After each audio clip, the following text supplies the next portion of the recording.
अस्सलामु अलैकुम वरहमतुल्लाहि ताला वबरकातुहू। वालेकुम अस्सलाम वरहमतुल्लाहि वबरकातुहू।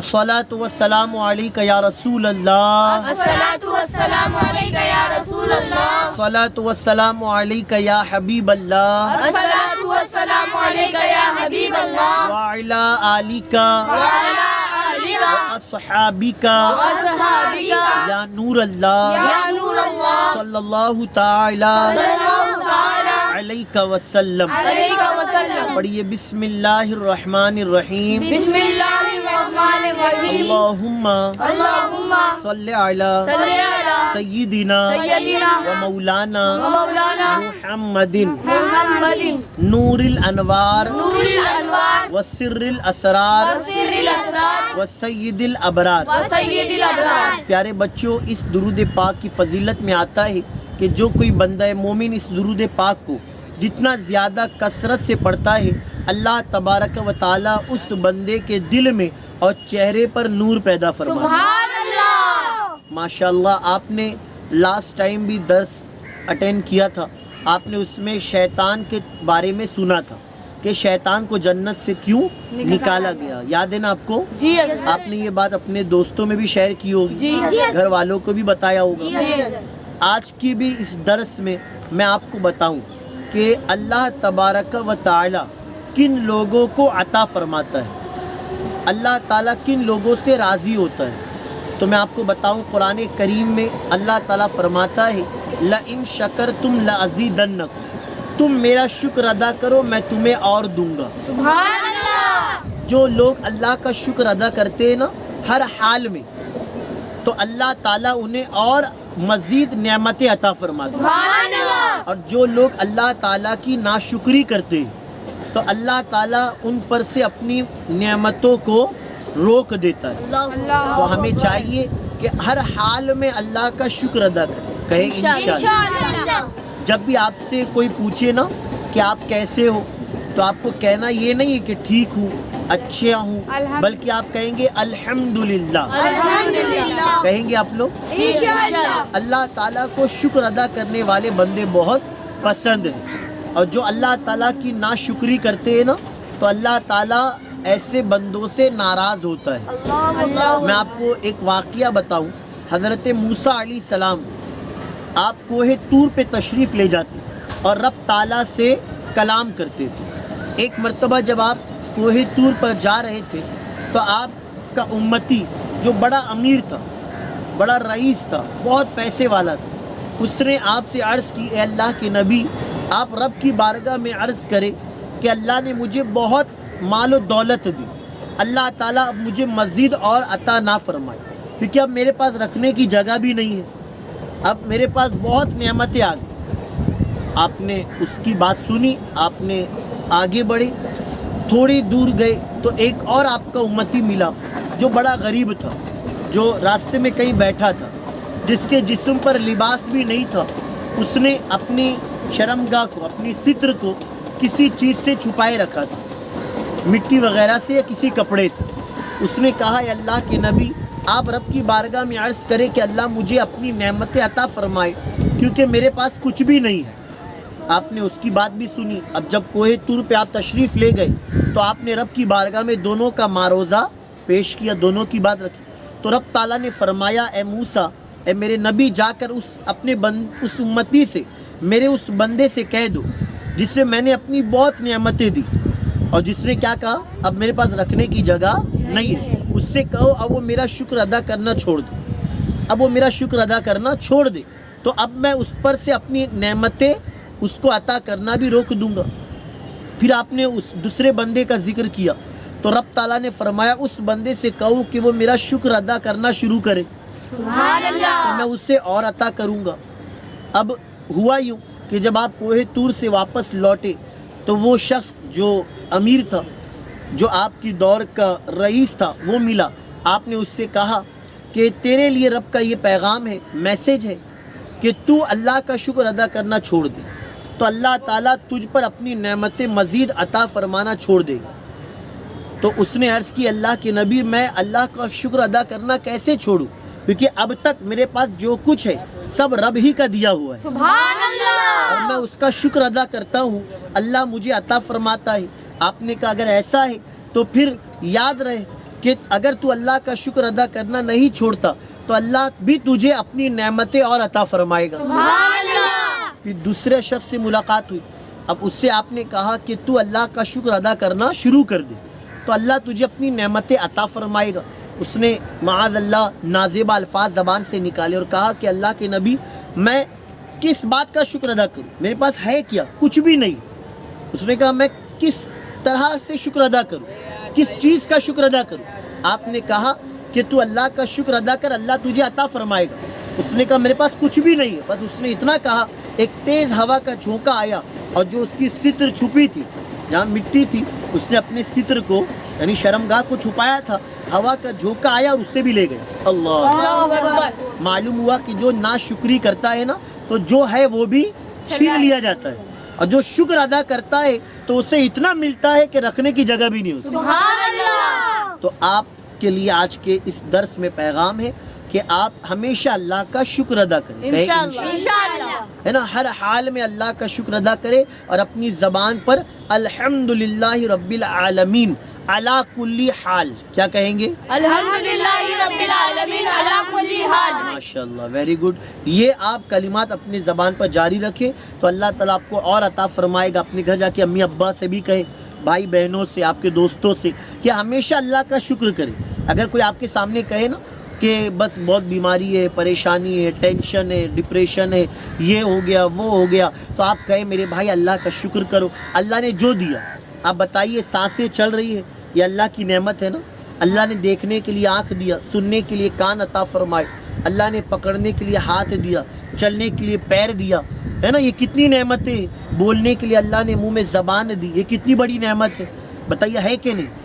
ये सारी नेमतें। अच्छा, बगैर किसी मशीन के, बगैर किसी चीज़ के धड़कने वाला दिल, ये अल्लाह की नेमत सुभान अल्लाह। है कि नहीं? तो ये कितनी सारी नेमत है। आप और मैं उन्हें देखे जिनके पास ये कुछ नहीं है। अगर कोई नाबीना है, अगर कोई पैरों से माजूर है, अगर कोई घर में रहता है लेकिन उसके खुद का घर नहीं है, तो आप और मैं अगर अच्छी हाल में है तो अल्लाह का शुक्र अदा करें। कहें इंशाअल्लाह। इंशाअल्लाह। तो आज के लिए दर्स काफ़ी है। आप लोगों का कोई सवाल है? अच्छा, तो आप पूछिए सवाल। अस्सलाम वालेकुम रहमतुल्लाहि व बरकातहू। वालेकुम अस्सलाम व हज़रत, रहमतुल्लाह। कुरान शरीफ में जो सजदे आते हैं उससे कैसे करेंगे?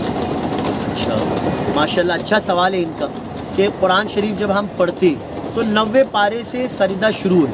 आयत सजदा 90 पारे से 30वें पारे तक, टोटल 14 मकामात पर, 14 जगह पर आयत सजदा है। आयत सजदा पढ़ने के बाद या सुनने के बाद सजदा करना लाजिम है। तो अगर आपने उस आयत को पढ़ा या उसका तर्जमा पढ़ा तब भी आप पर सजदा करना क्या है? वाजिब। क्या है बोलिए? वाजिब। उसी वक्त करें, ये बेहतर है। हाँ, उस वक्त अगर जगह ना हो तो एक दुआ बताता हूँ आपको। अल्लाहुम्मा रब्बना समीअना व अतअना गुफ़रानक रब्बना व इलैकल मसीर।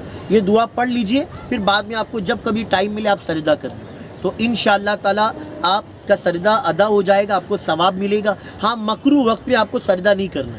जो सुबह वक्त है ना, तुलुए आफ्ताब, दोपहर में ज़वाल आफ्ताब, ज़ैव कुब्रा, और शाम में गुरूब आफ्ताब, ये 3 औकात में आपको आयत सजदा अगर आपने तिलावत कर लिया, यानी अगर आप पहले से पढ़ रहे थे और आयत सजदा आ गई तो आपको सजदा करना नहीं है।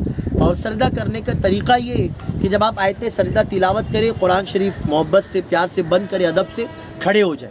खड़े होकर आपको हाथ उठाना नहीं है, हाथ बांधना भी नहीं है, बल्कि आप सीधा खड़े होंगे, किबला रुख, वज़ू भी आपका होगा, किबले की तरफ आपका चेहरा है। अब आप अल्लाहु अकबर कहते हुए सजदे में जाएंगे। हाथ उठाएंगे नहीं। हाथ बांधेंगे नहीं। सीधा खड़े आप अल्लाहु अकबर कहते हुए सजदे में जाएंगे। 3 तस्बीह पढ़ेंगे, सुबहान रब्बियल आला, 3 मरतबा तस्बीह पढ़े, फिर अल्लाहु अकबर कहते हुए खड़े हो जाएंगे। तो ये है सजदे तिलावत का तरीका, याद रहेगा इंशाअल्लाह। इंशाअल्लाह। और किसी का कोई सवाल? अच्छा, आप पूछिए। अस्सलामु अलैकुम व रहमतुल्लाहि व बरकातहू। वालेकुम अस्सलाम व रहमतुल्लाहि व बरकातहू। हज़रत, मेरा एक सवाल था, पहले सफ़ में नमाज पढ़ने की फजीलत क्या है?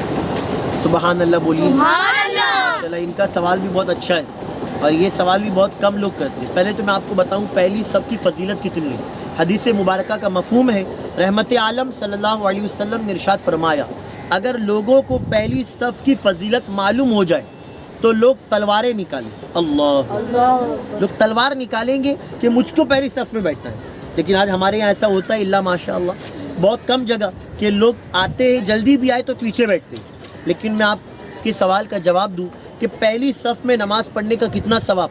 تو امام صاحب سے بالکل جو پیچھے ہے نا ان کو 100 نمازوں کا ثواب. سبحان اللہ. اور جو امام صاحب کے دائیں جانب ہے رائٹ ہینڈ سائڈ ان کو 75 نمازوں کا ثواب. سبحان اللہ. 75. اور جو امام صاحب کے لیفٹ سائڈ میں ہے پہلی صف میں بائیں جانب تو ان کو 50 نمازوں کا ثواب. سبحان اللہ. پھر جو دوسری تیسری چوتھی پچھلی صفوں میں ان کو 25 نمازوں کا ثواب. سبحان اللہ. تو ابھی آپ چھوٹے ہیں لیکن آپ تھوڑے جب بڑے ہو جائے تو کوشش کریں پہلی صف میں جائیں گے کہیں انشاءاللہ. انشاءاللہ. ہاں بیٹھ جائیں. اور کسی کا آخری بس ایک اور سوال لے لیتے ہیں پھر انشاءاللہ آئندہ ہفتے بھی آپ اپنے ذہن میں سوال لائیں. ہاں اچھا پوچھیے آپ کا سوال. السلام علیکم ورحمۃ اللہ وبرکاتہ. وعلیکم السلام ورحمۃ اللہ. حضرت میرا سوال ہے کہ اگر ہم وضو بنا کے باہر نکلے اور کسی بچے کو بنا کپڑے کے دیکھ لیے تو پھر وضو ٹوٹ جاتا ہے؟ اچھا ان کا بھی سوال بڑا پیارا ہے. یہ بھی بہت سے لوگ سوال کرتے ہیں کہ آپ وضو بنا کر گھر سے نکلے. اچھا اس پر میں آپ کو پہلے فضیلت بتاتا ہوں کہ ہم مسجد جاتے ہیں نا وہاں وضو خانہ ہوتا ہے نہیں ہوتا ہے ہوتا ہے. ہوتا ہے نا. تو وضو خانے میں آپ وضو کرتے لیکن جو شخص اپنے گھر سے وضو کر کے جائے گا نا تو حدیث پاک میں کہ ہر قدم پر اس کو 2 نفل نماز پڑھنے کا ثواب ملے گا. اور دوسری فضیلت ہے کہ جو گھر سے وضو کر کے مسجد جائے گا تو ہر قدم پر ایک غلام آزاد کرنے کا ثواب ملے گا. سبحان اللہ. اب اگر آپ گھر سے وضو کر کے نکلے اور راستے میں کوئی بچہ آپ کو برہنہ دکھائے نہیں اس نے کپڑا پہنا نہیں تھا ہے نا اب آپ کی نظر پڑ گئی تو آپ فوراً نظر کو پھیر لیں. آپ کی وضو پہ کوئی فرق نہیں پڑے گا. ہاں لیکن کوئی جان بوجھ کر وضو کرنے کے بعد اگر کوئی بچہ برہنہ نیکیڈ ہے نا اس نے چڈی وغیرہ پہنا نہیں ہے اس کو دیکھتے رہے تو پھر یہ عمل اچھا نہیں ہے. پھر اس سے وضو آپ کا مکروہ ہو جائے گا. بات سمجھے کیونکہ پھر یہ بد نگاہی ہو جائے گی. تو بہتر یہ ہے کہ آپ اگر وضو کر کے نکلے کبھی ایسا بھی ہوتا ہے آپ وضو کر کے گھر سے جا رہے ہو راستے میں کوئی گانا بج رہا ہے نا یا کوئی ٹی وی دیکھ رہا تھا گھر میں آپ کی نظر ٹی وی اسکرین پہ پڑی پھر آپ نے نظر پلٹا دیا تو یاد رہے کہ اس سے وضو ٹوٹے گا نہیں لیکن اگر آپ نے جان بوجھ کر دیکھا اور دیکھتے رہ گئے تو اس سے آپ کا وضو مکروہ ہو جائے گا. کیا ہو جائے گا؟ مکروہ. لیکن اچانک سے نظر پڑی تو پہلی نظر معاف ہے تو پہلی نظر پڑھ کے آپ نے ہٹا دیا فوراً ہٹا دیا اور پھر آپ آگے بڑھے آپ کا وضو رہے گا. اوکے بیٹھ جائیں. ماشاءاللہ بہت اچھے سے آپ نے سوال کیا. آئندہ ہفتے بھی آپ سوال کریں. آئیے اللہ کی بارگاہ میں دعا کرتے ہیں. بسم اللہ والحمد للہ والصلاۃ والسلام علی رسول اللہ. یا اللہ یا رحمان یا رحیم مولا پاک آج کے درس میں ان پیارے بچوں نے جو باتیں سماعت کی جو میں نے اپنے علم و شعور کے مطابق انہیں بتایا میرے بتانے میں ان کے سننے میں میرے سمجھانے میں ان کے سمجھنے میں ذرا سی بھی اگر غلطی ہوئی ہو تو اے اللہ اپنے حبیب صلی اللہ علیہ وسلم کے صدقے میں معاف فرما. ہم سب کو تیرا شکر ادا کرنے والی زبان عطا فرما. تیری یاد میں دھڑکنے والا دل عطا فرما. مسجد تک جانے والے پیر عطا فرما. قرآن مقدس اٹھانے والے ہاتھ عطا فرما. ہم سب کے ماں باپ کو لمبی عمر عطا فرما. ہمارے ماں باپ کی بخشش و مغفرت فرما. ہمارے بھائیوں بہنوں کو سلامتی عطا فرما. ہم سب کو موت آنے سے پہلے حج و عمرہ کی سعادت عطا فرما. بغداد شریف کی حاضری عطا فرما. ان اللہ و ملائکتہ یصلون علی النبی یا ایھا الذین آمنوا صلوا علیہ وسلموا تسلیما. اللہ رب محمد صلی اللہ علیہ وسلم نحن عباد محمد صلی اللہ علیہ وسلم. سبحان ربک رب العزت عما یصفون وسلام علی المرسلین الحمدللہ. لا الہ الا اللہ محمد رسول اللہ صلی اللہ علیہ وسلم. مجلس کے بعد کی دعا کسی کو یاد ہے؟ جی حضرت میرے کو یاد ہے. اچھا آپ پڑھا دیجیے. سبحانك اللهم وبحمدك اشهد ان لا اله الا انت استغفرك واتوب اليك. السلام علیکم. وعلیکم السلام.